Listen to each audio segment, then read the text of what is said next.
I'm not ashamed. Did God the Father abandon Jesus on the cross? This is the question that we seek to answer today as we continue our verse-by-verse study of the book of Matthew on walking through the Bible. His word, the glory of his cross. If you have a Bible with you, you can turn to Matthew chapter 27. We're going to be reading from verses 45 to 56. If you don't have a Bible, don't worry. Just follow along with us on the screen. The version that we'll be reading from is the New King James Version. So, Matthew chapter 27, beginning at verse 45. Now from the 6th hour until the 9th hour there was darkness over all the land. And about the 9th hour Jesus cried out with a loud voice, saying, Eli, Eli, lama sabachthani? That is, my God, why have you forsaken me?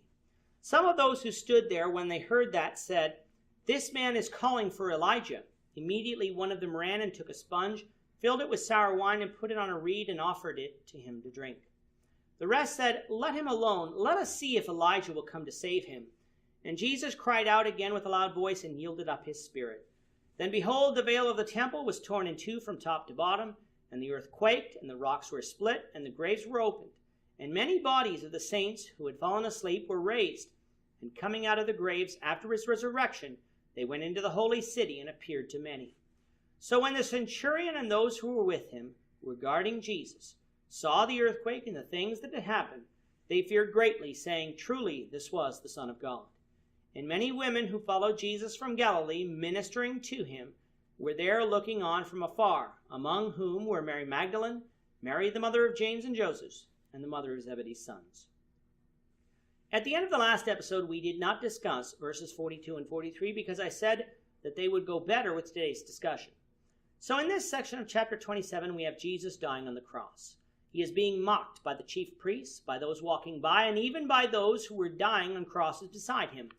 The chief priests, scribes, and elders in verses 42 and 43 said, He saved others, himself he cannot save. If he is the King of Israel, let him now come down from the cross, and we will believe him. He trusted in God, let him deliver him now, if he will have him. For he said, I am the Son of God. This might sound like a spur-of-the-moment statement, but they are actually quoting a passage in Psalms 22. In Psalms 22, 7 and 8, we read, All those who see me ridicule me. They shoot out the lip, they shake the head, saying, He trusted in the Lord, let him rescue him. Let him deliver him, since he delights in him. I don't believe that the chief priests uttered this phrase by accident. I believe they said it on purpose. The writer of this psalm, David, was describing a time of great distress when it appeared that the Lord had abandoned him. After all, he was the anointed of God, and yet he was being despised and mocked.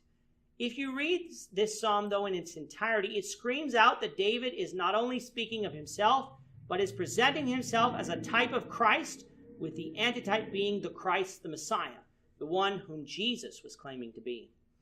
The chief priests would have known this, which is why they used this phrase. What they were saying was, You say you're the Christ, let God deliver you now if he will have you. They were trying to show that Jesus wasn't the Messiah, for God wasn't going to deliver him from the cross. In verse 45, we find that noontime had come, because the 6th hour in Jewish time is noon, by the way the Romans reckoned time, and darkness had fallen all over the land from noon until 3 p.m., the time of Jesus' death. People have speculated as to how this happened and how far the darkness reached, but suffice it to say, if God can cause this universe into existence by speaking the word, darkening the sun, however he did it, is not a problem. And as to how far the darkness spread, we know it at least spread over that area and the surrounding area because it was notable. At 3 o'clock, Jesus cried out, my God, why have you forsaken me? This has led many to conclude that God the Father had in actuality abandoned Jesus here, turning his face away from Jesus as he bore our sins on the cross. Some might even conclude that Jesus suffered spiritual death here, separation from the Father. But is that what Jesus was saying?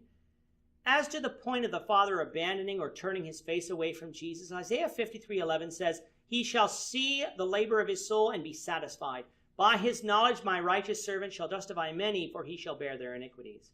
God didn't abandon or turn his face away from Jesus. He saw every agonizing detail and was satisfied. So if God didn't do this, what was Jesus saying?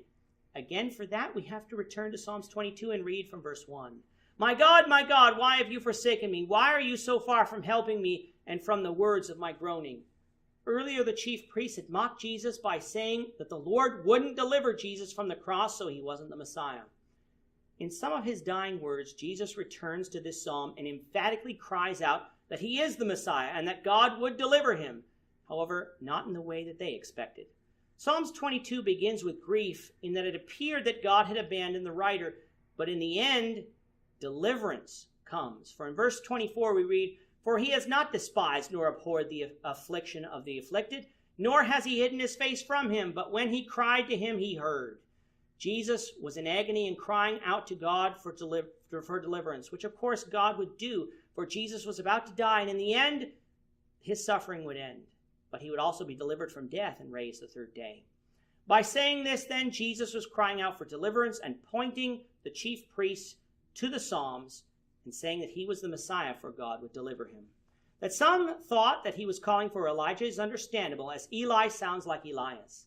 One of them ran and offered Jesus some sour wine to drink. The sour wine was not mixed with gall, so it wouldn't be a numbing agent, just something to quench Jesus' dying thirst.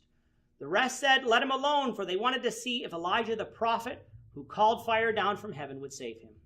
And then Jesus cried out with a loud voice and died.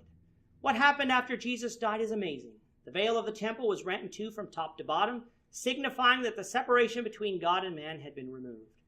All mankind could now approach God and personally offer spiritual sacrifices to him. The rocks were torn in two and the graves were opened, and many of the saints who were dead were raised and came out of the grave following the resurrection. These signs were so remarkable that a Roman centurion confessed when he saw them that Jesus was truly the Son of God, the person he claimed to be. Our passage closes by stating that many of the women who followed Jesus from Galilee were standing afar off, witnessing the entire event. With that, our time is up for today. The Lord willing, we hope you'll join us for tomorrow's discussion in Matthew 27, verses 57 to 66, as we continue our walk through the Bible, one verse at a time. I'm not ashamed. Thank you for watching today's episode. We hope that you found it edifying and ask that you not only subscribe to our channel and podcast, but that you like and share this episode among your friends, so that the saving gospel of Jesus Christ can go out to the whole world. Of his cross.